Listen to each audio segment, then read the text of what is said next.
Welcome. Today we'll talk about ASML. It's the world top dog in photolithography. Well, what does it mean? It's basically an art of etching tiny circuits on a silicon wafer for chips. ASML produces two kinds of machines, DUV and EUV. DUV stands for the deep ultraviolet machines. They design the chips ranging between from 7 nanometers to 40 nanometers. They are perfectly suited for mid-range chips like for cars and gadgets. With regards to EUV, called extreme ultraviolet machines, they can design chips of a size of very smaller than 7, it's up to 2 nanometers. And they are chips to be used for artificial intelligence and the smartphones. But here's the kicker. ASML is complete monopoly. It's complete monopoly for EUV machines. 100% of EUV machines across the globe is being produced by ASML. One machine of EUV costing around 200 million beast that even Nikon, Canon, and China's SMEE can't even touch. Now let me put cherry on this cake. Around 80 to 90% of DUV market share actually is owned by ASML. So ASML is actually a complete monopoly, feeding the TSMC for producing all the chips from Taiwan and now in the US. And it's also a monopoly feeding to Samsung and Intel. But think about, is the China's cash cow under fire now? Let's dive in.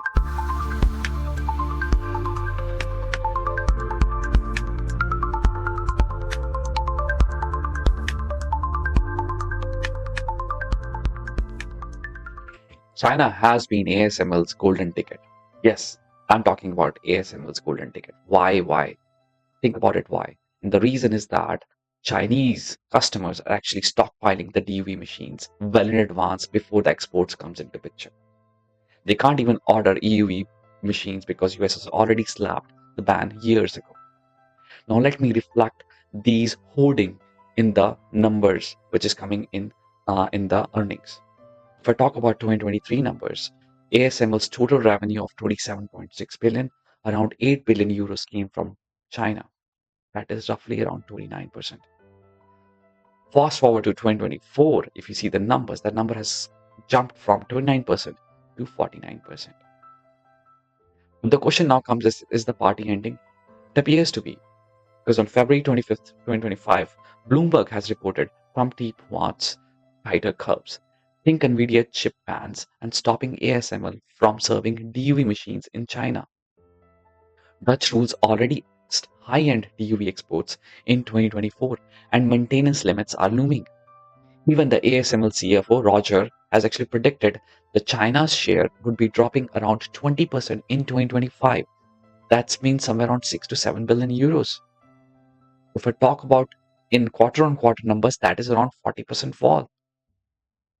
That's called billions are getting evaporated. So what's ASML 2025 game plan? They are still forecasting 30 to 35 billion euros of revenue. It's around 6% to 24% jump from 2024. And how is it possible? It's because CEO Christoph actually says that 2025 is actually a growth year and 2026 would be even stronger, driven by AI demand. And how this numbers appears to be realistic? Because we see the bookings in Q4 2024, the bookings soared to 7.1 billion euros. It's 169% up from Q3. In Q3, the booking was 2.6 billion. In long term, they are eyeing by 2030, their revenue would be stand around 44 to 60 billion. So the question comes is, who is offsetting China? Well, to answer that, it would be three countries: Taiwan, South Korea, and US. In Taiwan, it would be TSMC. Why? Because Taiwan is restriction free. It is completely AI focused and it is actually scaling fast. Think about 5G, think about data centers, think about self-driving technologies. These are all fueled by Taiwan.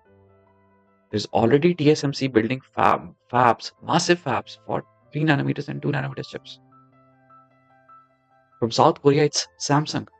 And from US, it's actually Intel. They will help too, but the heavy hitter would be Taiwan.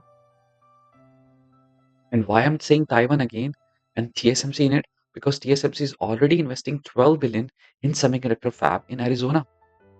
It's going to produce 5 nanometer and 3 nanometer chips starting 2024. Actually, the move is to make US supply chain secure. And it will create thousands of jobs in the United States and it aligns with the CHIPS Act incentives. Now let's talk about numbers. I will deep dive into the stock's price to earnings ratio, especially comparing its forward PE and its trailing PE. If we talk about its trailing PE, which is actually price divided by the last year earnings per share, it stands around 35.53. That is when the EPS is around 19.34 euros per share. And if I compare and bring out its forward PE, it stands around 30 to 32 for 2025 expected earnings at the lower side. So what does these two numbers actually explains? If we just look at the trailing PE, it actually shows that ASMC is priced at premium. But if you see the forward PE dropping to 30 to 32, it actually shows that it's slightly cheaper relative to future gains.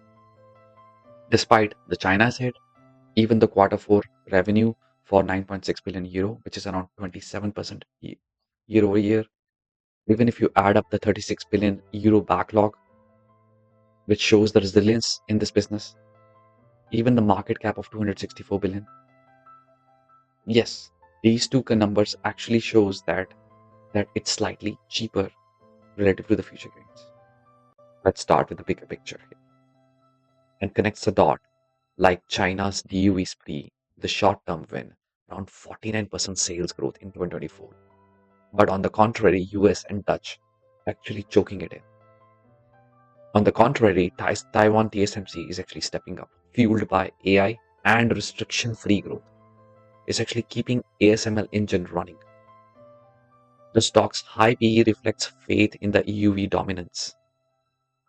And even it's feel like that the tech SMEE from China can't even match for years. Geopolitics can kill ASML. China might push SME, but it's still behind. It's still almost a decade behind. So ASML is betting big on AI and global chip hunger. It's thinking about 15% growth in 2025 based upon the Euronews. China's 20% slice, things. But Taiwan rise and US rise and the investment in US rise and the fat backlog actually helps the giant here to stay. The story of ASML cannot be end so easily, but I have to end my chapters here. China is fading, Taiwan is rising. Not only Taiwan is rising, investment in US is rising. CHIPS Act is playing the game. Every big company is bullish on AI, investing tons of money in AI. What is your take? Are you bullish on ASML or are you worried about the China's track? Drop your comments. If you really like the breakdown and it sparked your curiosity, subscribe, like, and hit the bell icon, and we'll do more deep dives. Thank you for tuning in. Ciao.